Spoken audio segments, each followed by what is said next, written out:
I bought the plans to this puzzle box online, but they weren't what they seemed to be. In this video, I'm going to talk about how I dealt with warped wood, resizing the cut files to fit the wood I had, the dark side of buying cut files on the internet, and I'll show you how this operates because it's pretty cool.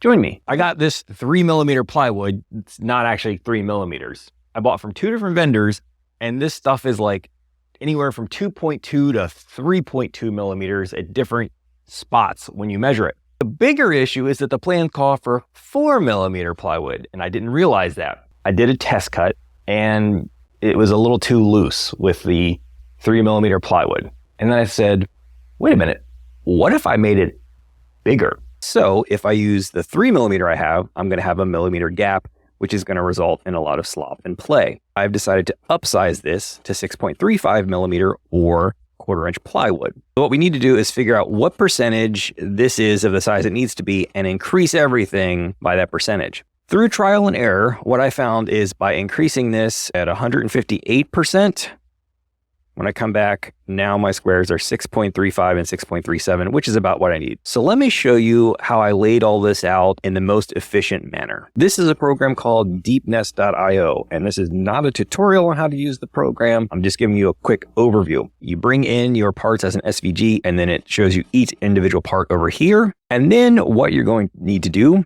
is you need to add some sheets that you're going to use. So in my case, I was doing 375 by 375 millimeter sheets. I'm going to add one, and it's going to add this square here. And then you add as many sheets as you think you're going to need, and then you tell it to try and fit all the parts into those sheets. So in my case, I know I needed multiple of those. All right, so I've got these selected, and if I hit Start Nest, it's going to go through and try and find a way to fit all of those parts onto the sheets you selected. So now you can see it has arranged all the parts onto the 6 sheets, and it shows up here, and then it's just going to keep running and running, trying to find the best one until you tell it to stop, basically. So let's go ahead and stop it, and then you just export it as a DXF. With everything laid out, next up, I need to figure out what to do about this warped plywood. Now, I tried several things. I tried wetting it, laying it flat, wetting it with weight, heat, all kinds of, I could not get it to not warp. So I decided to use a method I've used before. Unfortunately, it didn't work as well as I'd hoped. Embarrassingly, I shot this entire sequence slightly out of focus. So if you want a better view of what I'm doing here, I will link a video in the description where I use this exact same method and get better results. But basically, I'm going to use blue tape on both pieces with some super glue to act as a clamp and keep this flat for cutting. However, in this case, it ended up with some issues I didn't expect. With the board flattened and attached to the MDF, I could put this in the laser and frame it. Because I gave myself a 5mm gap around the entire outside edge, all I need to do is make sure that when I frame it, the laser doesn't run off the edge of the board. As long as that is good, I don't have to worry about any more lining up. I can just fire this thing up and let it go. And thanks to this 20-watt laser from Longer, I have been able to do more cuts or more cutting, and that has led to me doing projects like this because it doesn't take nearly as long as my 5.5 watt did. If you're interested in learning more about the Longer, I will leave some links in the description for you. Now, thanks to my brilliant idea, getting the stuff apart was a little bit tricky because I had to carefully remove all the excess without breaking any of the parts. And also, there was a mess made.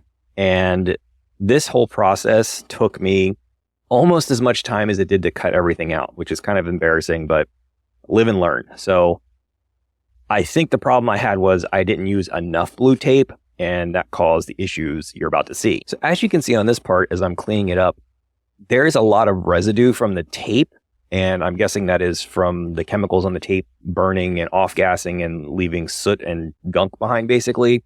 But this made cleanup a lot trickier, and if I wasn't going to stain this basically would have ruined the project because all of this stuff is discolored, and even sanding it doesn't completely get rid of it. Now, this is an issue the resizing caused. Typically on a living hinge, if it was smaller, those pieces would have been vaporized completely and those would have been empty holes.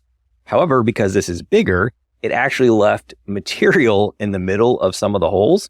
I had to go in and clean each one out by hand. And finally, it's all apart. You can see the pile of scrap, you can see the pile of parts, and I still have a long way to go. As you can see, the blue tape method worked to keep the wood flat, but it made a huge mess that I didn't plan on. Luckily, I did plan on using wood stain on this, which covered up most of the mess. For the wood stain, I used Varathane oil-based, and yes, I did leave the rags out to dry before I threw them away so they don't spontaneously combust. And I just used this foam brush to get the stain on in the first place and then wiped it off with some shop towels, which worked pretty well actually.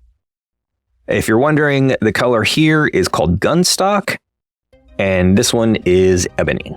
After several days of staining and waiting for the stain to dry, I was able to finally start assembly. And embarrassingly, this took me a lot longer than I expected. I was figured 1 to 2 hours. Nah, this took like 6 or 7 hours because, well, it was sort of an experiment. I resized it, I had to make sure things fit. I was missing a couple parts and had to recut them. And I had a couple parts that weren't cut correctly and I had to fix those. But it was still a pretty enjoyable process, and when I got done, I was really happy with the result. So after everything was assembled, I did a bit of touch-up with the wood stain. There were a couple spots that were still lighter than they should have been, a couple spots I missed, quite honestly, and just touched them up a little bit to give it a better overall appearance. Before I show you how this thing works, I want to tell you about the issue I had with buying the files online. And while I do that, let's take a look at how the project turned out. I bought these cut files and it came with a manual for how to put the box together. And I'm like, oh, this is a really nice manual. Didn't think anything of it. I've gone through the whole project. I cut it. We've put it together.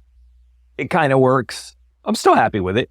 And then I saw a website that was selling original version of this as a model kit. So you get a kit that comes with pieces of wood that are pre-laser cut and you just pop them out and you put it together. So it turns out what I bought was a stolen intellectual property. Someone had gotten the model kit, traced all the stuff, made a DXF file of it, and resold it along with the manual, which is why I'm not putting the links to any of this in the description, because I don't want to support someone who is stealing someone else's intellectual property and reselling it as their own. Okay, it is time to see what's in the box. Okay, there's nothing in the box, it's empty, but I'm going to show you how to open this really awesome puzzle box now. So the first step, we are going to rotate the lid. And this is like one of my favorite things about, I just love the way that opens. I think that looks so cool. Then we're going to turn this knob and that releases a locking plate. So with that turned, the lid is locked. When I remove it, you can see now there's play in the lid. We're going to take out this piece, which acts as a key. It gets inserted into this gear assembly in the back. Let me turn it this way so you can see. As I turn this, you can see all the gears moving that open the lid. And the lid's a little extra heavy now because I enlarged it, so I have to give it a little bit of help to get it started. And then it opens. What is this? I don't remember putting this in here. Get a CNC router. What is that about? To close it, we just reverse the process. And because of gravity, it closes no problem. So we spin that till it stops moving. We put our key back in the top. Lock the plate. Spin it. And there we go. I really love this thing. I had a great time making it. I think it turned out really well. Still, this was an experiment and I think it was a successful one. So do me a favor, if you enjoyed this video so far, hit the like button for me. It helps me out a lot. It helps it spread to more people and I really appreciate it. Also, leave me a comment down below and let me know what you think about the puzzle box itself. If you want more inspiration, check out one of my other videos up here. Thanks for watching, everybody.